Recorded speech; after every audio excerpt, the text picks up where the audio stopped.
Labeling Copilot: a deep research agent for automated data curation in computer vision প্রেজেন্টেশনে welcome. এই রিসার্চটা Debargha Ganguly et al conduct করেছিলেন আর 2025 সালে পাবলিশ হয়েছিল। আজকে আমরা এই ইম্পর্টেন্ট ওয়ার্কের কি ফাইন্ডিংস আর কন্ট্রিবিউশনস এক্সপ্লোর করব। এই রিসার্চটা কোন প্রবলেমটা অ্যাড্রেস করছে সেটা বোঝার মাধ্যমে শুরু করা যাক। আপনি কি কখনো ভেবে দেখেছেন কম্পিউটারগুলো কিভাবে মানুষের মতো ইমেজ সি করে আর বোঝে? শুধু পিকচার দেখানো এত সিম্পল না। এই কম্পিউটার ভিশন সিস্টেমগুলো ট্রেন করার জন্য যে ডেটা ইউজ করা হয় সেটা অ্যাকুরেট এবং প্রপারলি অর্গানাইজড আছে সেটা এনশিওর করা একটা বিগ চ্যালেঞ্জ। এখানেই ডেটা কিউরেশনের দরকার হয়, আর এটা অনেক সময় কনজিউমিং এবং ম্যানুয়াল প্রসেস হয়।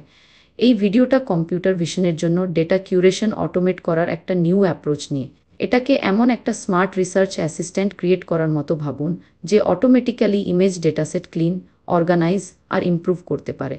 এই রিসার্চে একটা ডিপ রিসার্চ এজেন্ট ইন্ট্রোডিউস করা হয়েছে যা কম্পিউটারকে ইমেজ ডেটা থেকে আরও এফেক্টিভলি লার্ন করতে হেল্প করবে।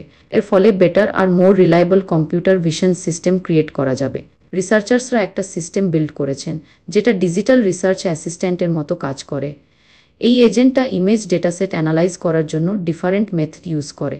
এটা অটোমেটিক্যালি এর ডিটেক্ট করতে পারে, ইনকনসিস্টেন্সিজ আইডেন্টিফাই করতে পারে আর মিসিং ইনফরমেশন খুঁজে বের করতে পারে।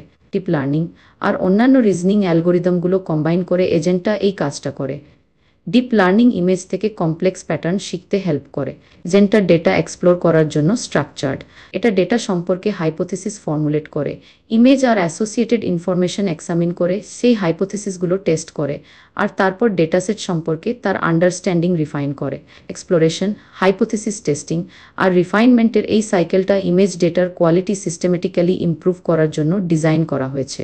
টিমটা এই অটোমেটেড এজেন্টটাকে সেভারাল ডিফারেন্ট ইমেজ ডেটাসেটে ইভালুয়েট করেছে। রেজাল্ট দেখাচ্ছে যে এজেন্টটা ডেটা এরর আইডেন্টিফাই এবং কারেক্ট করতে এফেক্টিভ ছিল, আর ট্র্যাডিশনাল ম্যানুয়াল মেথডগুলোকে আউটপারফর্মও করেছিল। এজেন্টটা ডেটাসেটগুলোর অ্যাকুরেসি আর কনসিস্টেন্সি ইমপ্রুভ করতে পেরেছিল। এর ফলে এই কিউরেটেড ডেটাতে ট্রেন করা কম্পিউটার ভিশন মডেলগুলো আরও ভালো পারফর্ম করেছে। ইমেজ ক্লাসিফিকেশন আর অবজেক্ট ডিটেকশনের মতো টাস্কে এই মডেলগুলো আরও অ্যাকুরেট ছিল। এই ডিপ রিসার্চ এজেন্টের সাকসেস ডেটা কিউরেশনে অটোমেশনের পটেনশিয়াল হাইলাইট করে। এই প্রসেসটা অটোমেট করে রিসার্চার আর ডেভেলপাররা সিগনিফিক্যান্ট টাইম আর রিসোর্সেস সেভ করতে পারবেন। মানে ওরা কম্পিউটার ভিশন সিস্টেম বিল্ড করার অন্যান্য ইম্পর্টেন্ট অ্যাসপেক্টগুলোতে ফোকাস করতে পারবে। এজেন্টটা পারফেক্ট না, আর এটা মনে রাখা ইম্পর্টেন্ট যে অটোমেশন হিউম্যান এক্সপার্টিসকে অ্যাসিস্ট করবে, রিপ্লেস করবে না। তবে এই রিসার্চটা ডেটা কোয়ালিটি ইমপ্রুভ করে মোর রিলায়েবল আর efficient computer vision system create করার দিকে একটা সিগনিফিক্যান্ট স্টেপ। এই রিসার্চটা কম্পিউটার ভিশনে ডেটা কিউরেশন অটোমেট করার জন্য ডিপ রিসার্চ এজেন্ট ইউজ করার পটেনশিয়াল ডেমনস্ট্রেট করে। এজেন্টটা ডেটাসেট অ্যানালাইজ করতে পারে, এরর আইডেন্টিফাই এবং কারেক্ট করতে পারে, আর ওভারঅল ডেটা কোয়ালিটি ইমপ্রুভ করতে পারে।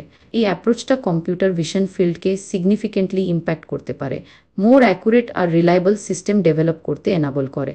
ফিউচার ওয়ার্কে এজেন্টের ক্যাপাবিলিটি ইমপ্রুভ করা এবং আরও কমপ্লেক্স ডেটাসেট এবং টাস্কে অ্যাপ্লিকেশন এক্সপ্যান্ড করার উপর ফোকাস করা যেতে পারে।